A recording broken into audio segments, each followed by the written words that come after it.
இந்த வீடியோவில் இல்லஸ்ட்ரேஷன் 8 பார்க்குறோம். Plus one accountancy.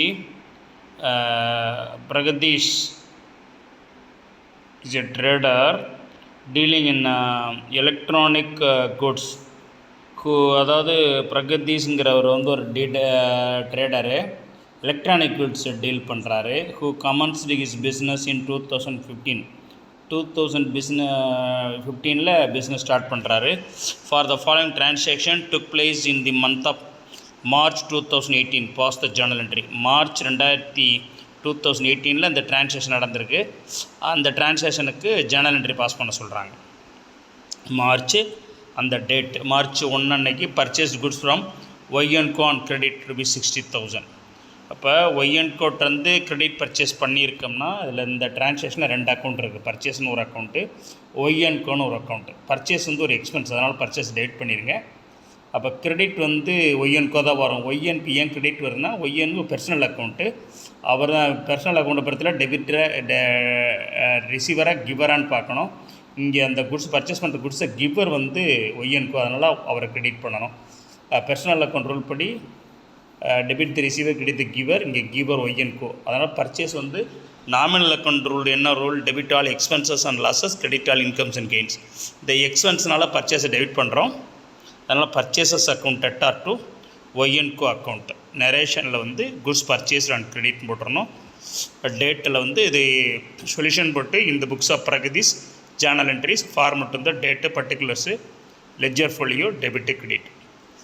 மார்ச் 1, 2018 போட்ட டேட்டில் purchases account debtor to Y N Co 60,000 debit, 60,000 credit. நரேஷனில் goods purchased on credit. Purchase எக்ஸ்பென்ஸ்னால் டெபிட் பண்ணுறோம். ஒய்என்கோ ஏன் கிரெடிட் பண்ணுறோம்னா, இந்த குட்ஸ் அவர் பர்சனல் அக்கௌண்ட் ஒய்என்கோ, அவர் கிவர், அதனால் கிரெடிட் பண்ணுறோம். ஓகேங்களா? ரெண்டாவது வந்து goods sold to T N Co on credit. டிஎன்கோவுக்கு சேல்ஸ் பண்ணால் 30,000க்கு கிரெடிட் சேல்ஸ் பண்ணுறாங்க. இந்த டிரான்சாக்ஷன் 2 அக்கௌண்ட் இருக்குது, டிஎன்கோ அண்டு சேல்ஸ். சேல்ஸ் வந்து ஒரு ரெவென்யூ, ஒரு இன்கம்லாம் கிரெடிட் பண்ணணும். அதனால் சேல்ஸ் அக்கௌண்ட் எப்பவுமே கிரெடிட் தான். பர்ச்சேஸ் அக்கௌண்ட் எப்பவுமே டெபிட்டு எக்ஸ்பென்ஸ்னால். சேல்ஸ் ரெவென்யூ இன்கம் அது கிரெடிட் பண்ணணும். அப்போ சேல்ஸை கிரெடிட் பண்ணணும். இந்த குட்ஸ் டிஎன்கோ வந்து பர்சனல் அக்கௌண்ட்டு, அவர் வந்து இந்த குட்ஸை ரிசீவ் பண்ணுறாரு. பர்சனல் அக்கௌண்ட்டில் ரிசீவரை கிவரான்னு பார்க்கணும். நம்ம கிரெடிட் சேல்ஸ் பண்ணணும், அந்த குட்ஸை ரிசீவ் பண்ணுறது டிஎன்கோ. அதனால் ரிசீவர் கான்செப்ட் டிஎன்கோ டெபிட் பண்ணணும். டிஎன்கோ டெபிட் பண்ணி சேல்ஸை கிரெடிட் பண்ணணும். டிஎன்கோ அக்கௌண்ட் டெட்டார் 30,000 இந்த டு சேல்ஸ் அக்கௌண்ட் 30,000 கிரெடிட். நரேஷனில் credit sales made to T N Co. March 2 date போட்டுறோம். அடுத்து பாருங்கள், மார்ச் 3 பாருங்கள். Paid Y N Co through bank in full settlement 58,000. அதாவது ஒய்என்கோவுக்கு பேங்க் மூலமாக ஃபுல் செட்டில்மெண்ட் பண்ணுறோம். எவ்வளோக்கு? 58,000 கொடுத்து முடிக்கிறோம். அதாவது ஒய்என்கோன்னு மேலே பாருங்கள். ஒய்என்கோ ஃபஸ்ட்டு வந்து மார்ச் 1 அன்னைக்கு கிரெடிட் பர்ச்சேஸ் பண்ணியிருக்கோம் ஒய்என்கோட்டை 60,000க்கு. அவருக்கு 3ஆம் தேதி 58,000 ஃபுல் செட்டில்மெண்ட் செக்காக கொடுத்து முடிச்சிடும். அவ்வளோதான், வேறு ஏதாவது அவர் கொடுக்க வேண்டிய தேவையில்லை. அப்போ 60,000க்கு நமக்கு 58,000 தான் கொடுக்குறோம்னா 2,000 நமக்கு வந்து இன்கம், அது discount received income. Discount received credit பண்ணிடணும். இது 2 அக்கௌண்ட் இருக்குது, ஒய்என்கோ அண்ட் பேங்க்கு. டிஸ்கவுண்ட் ரிசீவ் 3 அக்கௌண்ட் இருக்குது இதில். ஓகேங்களா? இன்கம் இல்லை. அப்போ ஒய்என்கோ வந்து தான் நம்ம செக்கு கொடுத்தோம்னா அவர் தான் ரிசீவர். பர்சனல் அக்கௌண்ட் ரூல் படி ஒய்என்கோ டெபிட் பண்ணணும். ஒய்என்கோ டெபிட் பண்ணணும். எவ்வளோ அமௌண்ட்டுக்கு? 60,000 டெபிட் பண்ணிடணும். அவருக்கு ஃபுல்லாக 60,000 ஃபுல் செட்டில்மெண்ட்றதுனால ஒய்என்கோவை 60,000க்கு டெபிட் பண்ணணும். 60 டெபிட் பண்ணிவிட்டு பேங்க்லேருந்து எவ்வளோ பணம் போகுது? 58,000. பேங்க் வந்து பர்சனல் அக்கௌண்ட்டு கிவர். இங்கே கிவர் கான்செப்ட் கிரெடிட் கிவரில் பேங்க் பர்சனல் அக்கௌண்ட் ரூல் படி கிவர்னால பேங்க்கு கிரெடிட் பண்ணிடுங்க. Discount received 2,000. அதாவது ஒய்என்கோவுக்கு 60,000 கொடுக்க வேண்டியதை ஃபுல் செட்டில்மெண்ட்டு 58,000 கொடுத்து முடிக்கிறோம். அப்போ ஒய்என்கோ ஃபுல் அமௌண்ட்டுக்கு டெபிட் பண்ணிடணும். ஒய்என்கோ அக்கௌண்ட் டேட்டா 60,000. பேங்க்லேருந்து எவ்வளோ பணம் போகுது? 58,000 பேங்க்கு கிரெடிட் பண்ணிடுங்க கிவர் கான்செப்ட் படி. டிஸ்கவுண்ட் ரிசீவ்டு இன்கம், அதனால் டிஸ்கவுண்ட் ரிசீவ்டுன்னு போட்டு 2,000 போட்டுருங்க. நரேஷனில் payment made to Y N Co and discount received. அடுத்து பாருங்கள், 4ஆம் தேதி T N Co accepted bill drawn by Pragadeesh 30,000. ஓகேங்களா? ஒரு பில்லை அக்செப்ட் பண்ணுறோம். யார்கிட்ட? பிரகதீஷ்ன்றது யார் பாருங்கள். பிரகதீஷ்க்கு வந்து பாருங்கள், பெய்டு டு 30,000க்கு வந்து பிரகதீஷ் தான் ஓனரு. அவருக்கு வந்து என்ன பண்ணுறோம், ட்ரான் பை பிரகதீஷ் வந்து 30,000 கிரெடிட் சேல்ஸ் பண்ணுறாரு டிஎன்கோவுக்கு கிரெடிட் சேல்ஸ் பண்ணுறோம். அந்த டிஎன்கோ வந்து பணம் கரெக்ட் டைமில் கொடுக்காம அவர் ஒரு பில்லு வந்து அக்செப்ட் பண்ணுறாரு. அந்த பில்லை எழுதுறது யாருன்னா பிரகதீஷ். அவர் மேலே இவ்வளோ நாள் கழிச்சு நான் அந்த பணத்தை உங்களுக்கு கொடுத்துட்றேன்னு சொல்லிவிட்டு அதை அக்செப்ட் பண்ணி அந்த பில்லு யார் வாங்கி வச்சுருவா, பிரகதீஷ் வச்சுருப்பார். அது பில்ஸு ரிசீவபிள் நமக்கு பிரகதீஷ்ட்டு இருக்கும். அந்த பில்லை அக்செப்ட் பண்ணது யாருன்னா டிஎன்கோ. நான் அவ்வளோ நாள் கழிச்சு ஒரு 3 months கழிச்சு இந்த அமௌண்ட்டை நான் திரும்பி கொடுக்குறேன்னு சொல்லி அமௌண்ட் மென்ஷன் பண்ணிட்டு அக்செப்ட் பண்ணி சைன் பண்ணி கொடுத்துருப்பார். அந்த பில்லு நம்மகிட்ட இருக்கும். அது பில்ஸ் ரிசீவபிள், நமக்கு அது அசெட்டு. அப்போ பில்ஸ் ரிசீவபிளை டெபிட் பண்ணணும். எவ்வளோ அமௌண்ட்டுக்கு, 30,000க்கு. இது கிவர் யார், இந்த பில்லை அக்செப்ட் பண்ணி அந்த அமௌண்ட்டு கொடுக்குறவர் யார், டிஎன்கோ. அதனால் டிஎன்கோவை கிரெடிட் பண்ணணும். பில்ஸ் ரிசீவபிள் அக்கௌண்ட் 30,000 தான் பில் அக்செப்ட் பண்ணுறாரு. அது வந்து நமக்கு ஒரு சொத்து அசட்டு. பில்ஸ் ரிசீவபிள் அந்த அது நம்ம வந்து ஒரு அதை வந்து பேங்க்கில் கொடுத்து டிஸ்கவுண்ட் பண்ணி கூட நம்ம பணம் வாங்கிக்கலாம். அதனால் அது ஒரு அசட்டு. பில்ஸ் ரிசீவபிள் வந்து நமக்கு அசட்டு, டெபிட் பண்ணிடுங்க. டிஎன்க்கு கிவர் கணக்குப்படி பர்சனல் அக்கௌண்ட்டில் கிவர் கான்செப்ட் படி டிஎன்க்கு கிரெடிட் பண்ணிடுங்க. கிவரை கிரெடிட் பண்ணணும்ல பர்சனல் அக்கௌண்ட் ரூல் படி டிஎன்கோ கிரெடிட் பண்ணுங்கள் 30,000. நரேஷனில் பில்ஸ் ரிசீவ்டு ஃப்ரம் டிஎன்கோ. அக்செப்ட் பண்ணுறது யாருன்னா டிஎன்கோ. ஓகேங்களா? அடுத்து பாருங்கள். 5 சோல்டு குட்ஸ் டு எல்ஆன் கிரெடிட் 20,000. 2 அக்கௌண்ட்டுக்கு சோல்டுனா சேல்ஸ்னு ஒரு அக்கௌண்ட்டு, எல்என்கோன்னு ஒரு அக்கௌண்ட்டு. சேல்ஸ் ரெவென்யூ அப்போ இன்கம் அதை கிரெடிட் பண்ணிடணும். எல்என்கோ வந்து நம்ம சேல்ஸ் பண்ணாமல் எல்அக்கௌண்ட் தான் எல்லா அக்கௌண்ட் பர்சனல் அக்கௌண்ட் தான் ரிசீவர் அவர் டேட் பண்ணுங்கள். எல் அக்கௌண்ட்டை டேட் பண்ணி டு சேல்ஸ் அக்கௌண்ட்டை கிரெடிட் பண்ணணும் 20,000. நரேஷனில் goods sold on credit to L. அடுத்து பாருங்கள். Sold goods to M on credit. எம்முக்கு கிரெடிட் சேல்ஸ் பண்ணோம்னா இதில் சேல்ஸ்னு ஒரு அக்கௌண்ட்டு, எம்னு ஒரு அக்கௌண்ட்டு. சேல்ஸ் வந்து ரெவென்யூ இன்கம், அதனால் கிரெடிட் பண்ணணும் சேல்ஸை. டெபிட் வந்து எம்என்க்கு எம் அக்கௌண்ட்டு. எம் வந்து ரிசீவர் கான்செப்ட் எம்மை டெபிட் பண்ணணும். எம் அக்கௌண்ட்டை டெபிட் பண்ணி டு சேல்ஸை கிரெடிட் பண்ணணும் 40,000. நரேஷனில் goods sold on credit to M. 7ஆம் தேதி பாருங்கள். Received cheque from M in full settlement and deposit the same to the bank 39,000. அதாவது ஃபுல் செட்டில்மெண்ட்டுக்கு செக்கு கொடுத்துட்றாரு யார், எம்மிட்டிருந்து 39,000 தான். 39,000 எம் வந்து மேலே பாருங்கள். எம்முக்கு எவ்வளோ சேல்ஸ் பண்ணியிருக்கோம், 40,000க்கு சேல்ஸ் பண்ணியிருக்கோம் 6ஆம் தேதி. ஆனால் அவர் ஃபுல் செட்டில்மெண்ட் 39,000 கொடுத்து இவ்வளோ தான் உங்களுக்கு கொடுக்க முடியும், வேறு வாங்கினா வாங்க அப்படின்னு சொல்லி கொடுத்துட்டாரு.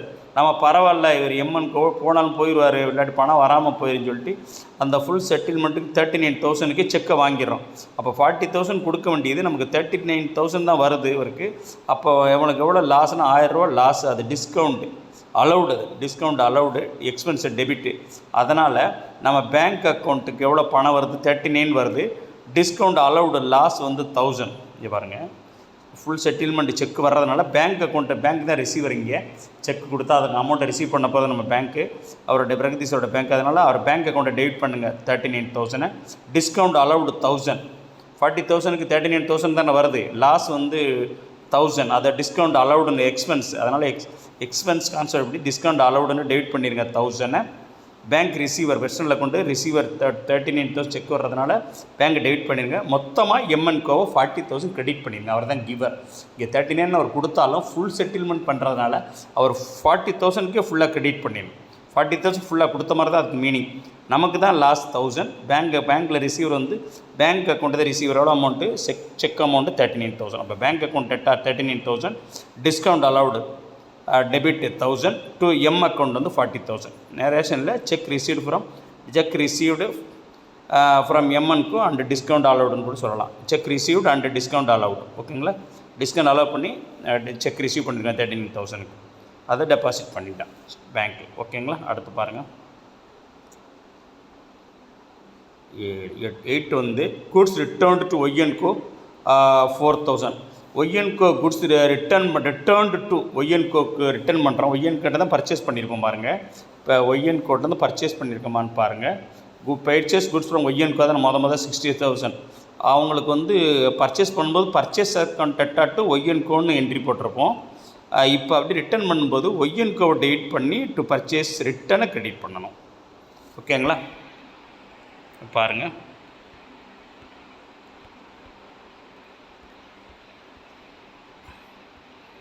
பாருங்கள் ஒய்என்கோ டெபிட் பண்ணி அவர் தான் ஒய்யை இப்போ ரிட்டர்ன் பண்ணோம்னா அவர் தான் ரிசீவர். ஒய்என்கோ டெபிட் பண்ணுங்கள் 4000க்கு. கிரெடிட் வந்து purchase return, purchase debit, purchase return credit, purchase return credit பண்ணுங்கள் 4000க்கு. Narration goods return to Y N Co. இப்போ நம்ம குட்ஸ் ரிட்டர்ன் பண்ணோம்னா இங்கே ரிசீவர் வந்து ஒய்என்கோ, பர்சனல் அக்கௌண்ட் ரூல் படி டெபிட் த ரிசீவர் தானே, ஒய்என்கோ தான் ரிசீவர், அதனால் டெபிட் பண்ணிடுங்க. Purchase expense debit, purchase return வந்து கிரெடிட் பண்ணணும். பர்ச்சேஸ் டெபிட்னா purchase return credit, purchase return அக்கௌண்ட்டை கிரெடிட் பண்ணிடுங்க. நரேஷனில் குட்ஸ் ரிட்டர்ன் டு ஒய்என்கோ.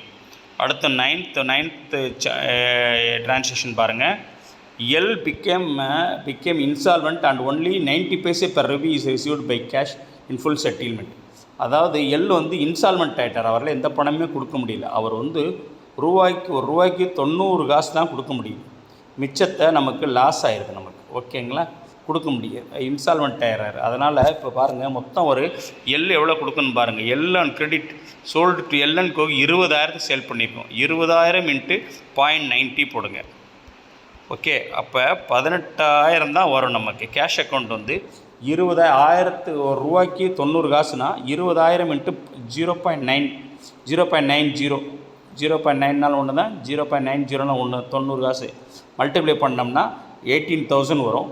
மிச்சம் வந்து 2,000 20,000 அவருக்கு எல்என்க்கு கொடுக்கணும். அவருக்கு இன்சால்வெண்ட் ஆனதுனால அவரால் எதுவுமே வாங்க முடியாது. இதை மட்டும்தான் கிடைக்கும். அவர்கிட்ட வந்து 18,000 நமக்கு வரும். மிச்சம் நமக்கு வராமல் போயிடும். அதை பேட் டெட்ஸ்ன்னு சொல்லணும். அதை அந்த எக்ஸ்பென்ஸ், அது எக்ஸ்பென்ஸ்னால அதை நம்ம டெபிட் பண்ணிடலாம். அதாவது 20,000 எல்என்கோட்ட வர வேண்டியது அவர்கிட்ட நம்ம கலெக்ட் பண்ணது 18,000 பேலன்ஸ் வராமல் பேட் டெட்ஸ் ஆகிடுச்சு. அது வராது. அவர் இன்சால்வெண்ட் ஆனதுனால அவர் எவ்வளோ கொடுக்க முடியும் அது மட்டும் தான் நம்ம வாங்க முடியும். அப்போ அவரால் 18,000 தான் கொடுக்க முடியுது. மிச்சம் வந்து 2,000 நமக்கு லாஸ் எக்ஸ்பென்ஸு. அதனால் வந்து எக்ஸ்பென்ஸ் கான்செப்ட் பேட் டெட்ஸ்னு டெபிட் பண்ணணும். பேட் டெப்ட்ஸ் அக்கௌண்ட்டை டெபிட் பண்ணிங்க 2,000க்கு. கேஷாக கொடுக்கறதுனால 20,000 × 0.9 மல்டிப்ளை பண்ணிங்க 18,000 வரும். கேஷ் 18,000 டெபிட் பண்ணுங்கள். பேட் டெப்ட்ஸ் அக்கௌண்ட்டை 2,000க்கு டெபிட் பண்ணுங்கள். மொத்தத்துக்கு 20,000 எல் அக்கௌண்ட்டை கிரெடிட் பண்ணிடுங்க. எல் அக்கௌண்ட்டு தான் கிவர். அவங்க ஃபுல்லாக கொடுத்த மாதிரி தான் அது. ஓகேங்களா, ஃபைனல் செட்டில்மெண்ட்றனால ஃபுல் அமௌண்ட் ஒரு கொடுத்த மாதிரி தான் அவரை கிரெடிட் பண்ணிடுங்க. இதில் ஃபுல் அக்கௌண்ட்டில் கேஷ் 18,000 தான் வருது. எக்ஸ்பென்ஸ் 2,000 பேட் டெட்ஸ் வராமல் போயிடுதுல, அதை வந்து எக்ஸ்பென்ஸ். அதனால் எக்ஸ்பென்ஸ் ரூல் கான்செப்ட் படி அது எக்ஸ்பென்ஸ்லாம் டெபிட் பண்ணணும்ல நாமினல் ரூல் படி. அதனால் பேட் டெப்ட்ஸ்னு ஒரு அக்கௌண்ட்டில் டெபிட் பண்ணிடுங்க. அப்போ cash account debtor 18,000, bad debts account debtor 2,000, to எல்என்க்கு வந்து 20,000. அடுத்து கடைசி பாருங்கள்.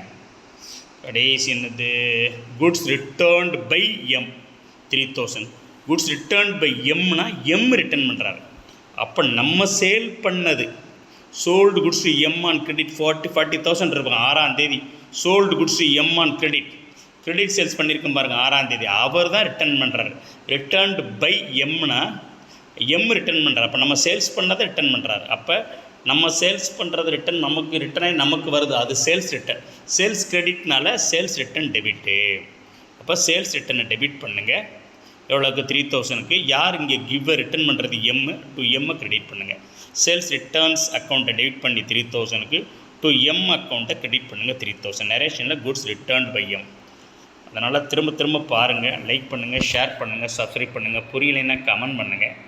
ஒவ்வொரு ஜேர்னல் என்ட்ரியும் நீங்கள் அக்கௌண்டிங் ரூலை யூஸ் பண்ணி எந்த அக்கௌண்ட்டு பெர்சனலாக ரியலாக நாமினலான்னு பார்த்துட்டு அதுக்கான அக்கௌண்டிங் ரூல் கரெக்டாக யூஸ் ஆகுதான்னு நீங்கள் பார்த்து செக் பண்ணி நீங்கள் தெரிஞ்சுக்கிட்டிங்கன்னா எந்த ஒரு ஜேர்னல் என்ட்ரி ஈஸியாக பாஸ் பண்ணிடலாம். ஓகேங்களா? ஓகே ஃப்ரெண்ட்ஸ், திரும்ப பாருங்கள், லைக் பண்ணுங்கள், ஷேர் பண்ணுங்கள், சப்ஸ்கிரைப் பண்ணுங்கள். புரியலைன்னா கமெண்ட் பண்ணுங்கள். பொழுதுபோக்குற விஷயமா இருந்தால் சந்திரன் ஒரு அக்கௌண்ட்டு ஒரு சேனல் வச்சுருக்கேன். அந்த சேனலை யூடியூப் சேனல் அதை வந்து நீங்கள் யூடியூப் சேனலை வந்து சப்ஸ்கிரைப் பண்ணிங்க. சந்திரன் சப்ஸ்கிரைப் பண்ணி அங்கே பாருங்கள். பொழுதுபோக்கு விஷயமான அக்கௌண்ட்ஸ் ரிலேட்டடான மதுரை அக்கௌண்ட்ஸ் அகாடமி பாருங்கள். Okay, thanks friends. Thank you very much. Thanks.